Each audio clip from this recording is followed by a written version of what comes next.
Hello and welcome to KSPN TV Sports Center. I'm Sammy Fawn alongside Judo Kanyas and our producer Bob Allen as we near the end of the 2025 summer season of Conejo Oaks baseball. An 8-week regular season has gone by in the blink of an eye, and we saw a very successful and productive season for the Conejo Oaks. They finished the regular season 24-13, and starting off the season hot with a bunch of wins at home, some struggles on the road, but they have put together one incredible season. And as we see the season come to an end, they finish as the top seed in the California Collegiate League South, and that does not include the Santa Barbara Foresters, who are part of the National Baseball Congress, or the NBC. But just at the end of this regular season, they finish just one game out in front of the Orange County Riptide, as the Conejo Oaks, finishing as the 1 seed, will host the semifinals of the 2025 CCL playoffs. And Jude, I must say, it was a spectacular season all along. Yeah, it was quite the season, and what a way to finish it. I mean, the Oaks kind of needing some help, and they had their struggles at the last week, the week 8 of the California Collegiate League, going 2-3, but they got help from the team that beat them on Sunday, 11-4, the Slow Blues, coming in the clutch in the 10th inning with a walk-off by Diego Murillo to, send the Oaks to the number 1 seed. It was a great way to end a season that gave us so many fireworks. And the Oaks finishing 24-13, just one game, one win behind their previous mark of 25 wins in 2023, or 2024, I should say. But yeah, overall, I think it was an exciting season for the Oaks, and hopefully they can carry that momentum heading into the playoffs. Yes, that last game between the San Luis Obispo Blues and the Orange County Riptide, an equally important game as the last few games that the Oaks played, that they had zero control over. The Orange County Riptide and the Oaks were tied up until Sunday for the top seed in the CCL South, and the Riptide had beaten the Oaks 5 out of 6 times in the regular season. So if those two teams had ended the regular season with an even record, then it would be the Riptide hosting as the 1 seed in the playoffs, because they have more wins head to head against the Oaks. But yeah, that game against the Blues and the Riptide, and it gave us everything like we've seen this season. It was 3-0 Riptide for the first 7 innings at least, and then the Blues ended up tying it. We saw some extra innings drama, and before that, even we saw in the bottom of the 8th, the Blues had the bases loaded, 1 out, couldn't score, and then you go to that bottom of the 10th inning, you had runners on second and third, and Diego Murillo coming through in the clutch with the RBI single to cap it all off, landing the Oaks as the top seed in the CCL South playoffs. And Bob, if the viewers can see the recents of this past season for the Conejo Oaks, it was an exciting season. This last week was certainly a strong finishing week for the Oaks. The Oaks finished this past week, it was a 2-3 record on the week. So kind of a frustrating week overall, starting off with what ended up being 3 straight losses to the Orange County Riptide. 2 of them were at home, but Jude, we've been talking about it all season long. Every time the Oaks have played the Riptide on the road at Great Park in Irvine, they have just had their hearts broken with route losses. I mean, the Oaks have not been able to find any greatness at Great Park themselves. And so one thing they're hoping is that, and I think they found relief in the fact that they will not have to be playing at Great Park this postseason.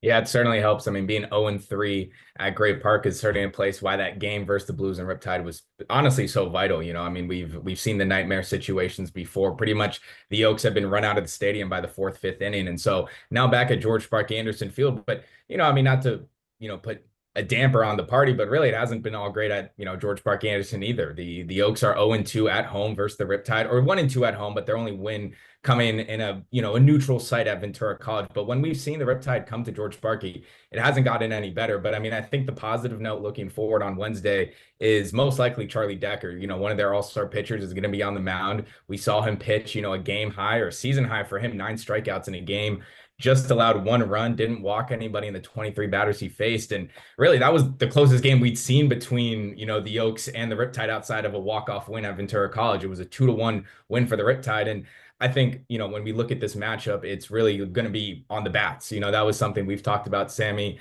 between the Riptide and the Oaks. Are the bats going to show up? Because in the past 2 games between the Riptide and the Oaks, the bats total have gone 7 for 61 at the plate. And that's just not, a statistic you like to hear. But we'll see how it goes. I mean, I think with Charlie Decker, and I think that magic number is 2-3 runs because we know what Decker can do on the mound.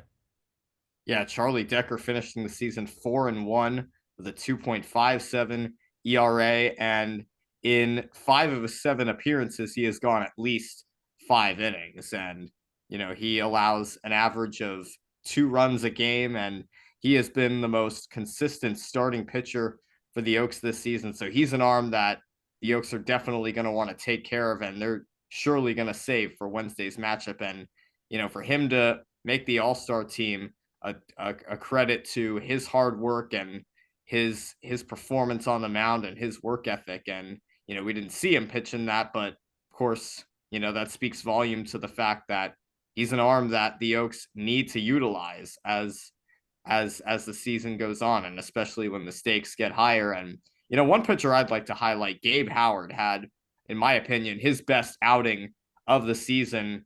Just yesterday, he pitched 6 shutout innings, struck out 6 batters, allowed just 7 hits, and he shut the San Diego Bombers down, and the Oaks finished that through the entire game. Then we saw Regan Gale finish it off with 3 shutout innings of his own. So I think one thing that we were seeing help the Oaks finish strong was lights out pitching and dominant arms on the mound. And of course, the Oaks, they got hot at the plate at the right time.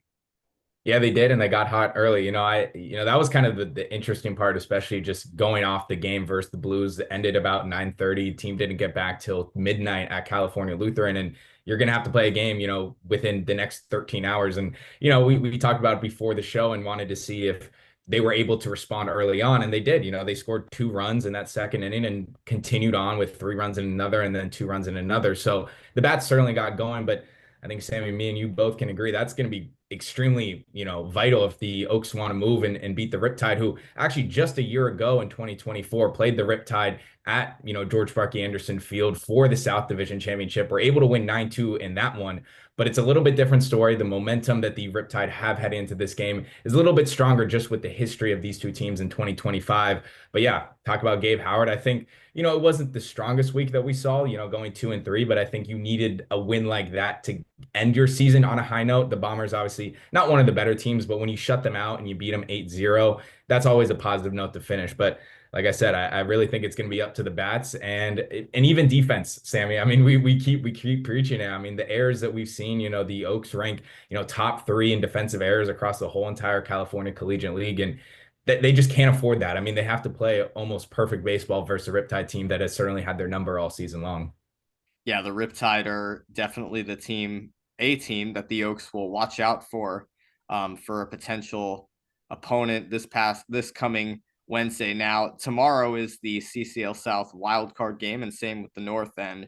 You see the Riptide, the 2 seed in the CCL South, will host the Arroyo Seco Saints. Now, the Saints, they have been 7-8 games behind the Oaks and the Riptide in these last few remaining weeks of the season. And so I think it would be a miracle if we saw the Arroyo Seco Saints beat the Riptide, which they did most recently. But the Oaks, they're preparing themselves for a matchup against the Riptide or the Saints in the CCL South finals. And so tomorrow's game, you can be sure the Oaks are going to be following it along and keeping up and mentally preparing themselves for whoever they face. And on the north side of the CCL, we've got the Sonoma Stompers finishing as the 1 seed right in front of the Walnut Creek Crawdads and San Luis Obispo Blues, who the Oaks went 1-1 against at the end of this season, finishing as the number 3 seed. So they will be in the wild card game against the Walnut Creek Crawdads, who are the defending CCL North champions.